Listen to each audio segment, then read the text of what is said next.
Morning, সুপ্রভাত, নমস্কার। প্রমীলা মুখার্জি আর একটি ব্লগে তোমাদের জানাই স্বাগতম। আমি প্রমীলা।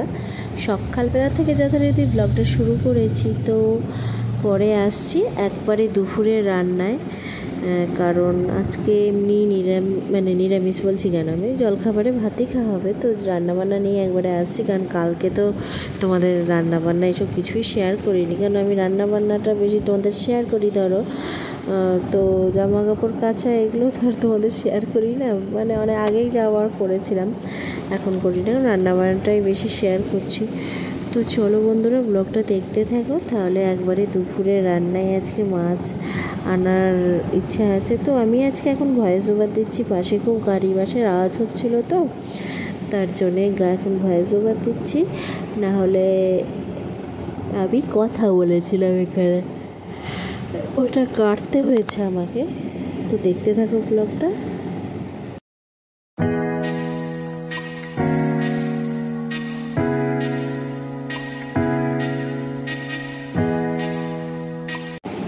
তো চলে এসেছি রান্নাঘরে। দুপুরের রান্না আজকে পমফ্রেট মাছ এনেছে শান্তনু, তো পমফ্রেট মাছটাকে ধুয়ে পরিষ্কার করে নিলাম। এতে একটু লবণ দিয়ে দিচ্ছি, আর দেবো হচ্ছে হলুদের গুঁড়ো, আর তারপরে দেবো এই যে ধনে পাতা আর কাঁচা লঙ্কা বাটা। সুন্দর করে এটা ভালো করে মাখিয়ে নেবো, দিয়ে গরম তেলে ভাজবো। আর একটা কথা কি জানো তো, এটা ম্যারিনেট করলে ভালো হতো, তো ম্যারিনেট করার সময়টুকুও আজকে হয়নি, কারণ আজকে একটু দেরিও হয়ে গেছে। আর তাড়াতাড়ি রান্নাটা করছি, কারণ ছেলেকে তাড়াতাড়ি খাওয়াতে হবে, কারণ ওর আবার তো যোগা ক্লাস আছে। তোমরা তো জানো বুধবার যোগা ক্লাস থাকে, তো ছেলেটাকে আগে খাইয়ে টাইয়ে দিলে পারে, তাহলে ছেলেটা একটু রেস্ট নিতে পারে, ওর জন্যই।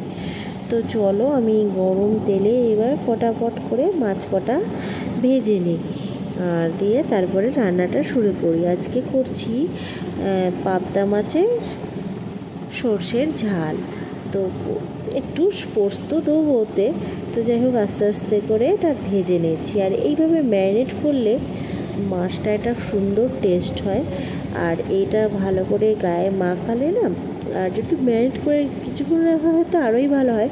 তো ওই গরম তেলে একটু শুকনো লঙ্কা ফোড়ন দিয়ে দিলাম, দিয়ে তারপরে আমি যে পেস্টটা করে রেখেছি সর্ষে পোস্তর, সেটা মিশ্রণটা এবার এতে ঢেলে দেবো।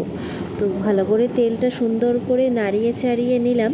এবার দেখো এর মধ্যে নুন, হলুদ, লবণ সব কিছু দিয়ে ভালো করে এটা যখন গ্রেভিটা ফুটবে, আর তখন ফুটেই ধরো এসেছে, আর বেশি কিন্তু নাড়াচাড়া করবো না, সর্ষেতে তো হয়ে যায়, তোমরা তো জানো সেটা সব বা।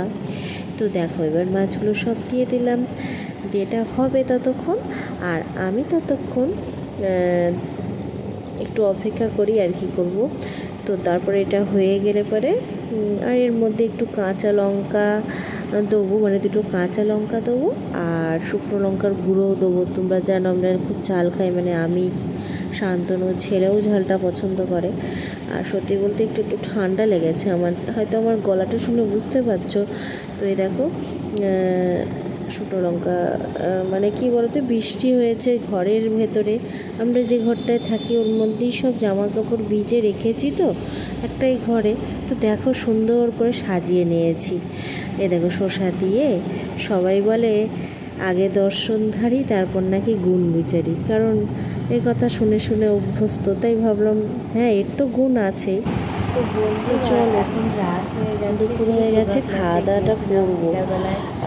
তার আগে একটু স্নান সেরে এলাম, আর আমি টিপ পরিনি। টিপটা না পরলে কেমন লাগবে, তাই না? আমাকে টিপ না পরলে কেমন একটা লাগে, সবসময় টিপ পরে থাকি, তো বলে ভালো লাগে না। চলো নিজেরই কেমন লাগে। তো আমি একবারে খাওয়া দাওয়াটা সেরে তোমাদের সামনে আসছি, পোস্ট করে দিয়ে ঘুরিয়ে পড়বো, আর তারপর ছেলেকে নিয়ে যোগা ক্লাসে যাবো। তোমরা ভালো থেকো, সুস্থ থেকো, আনন্দ থেকো, আর নেক্সট একটা ব্লগে দেখা হবে।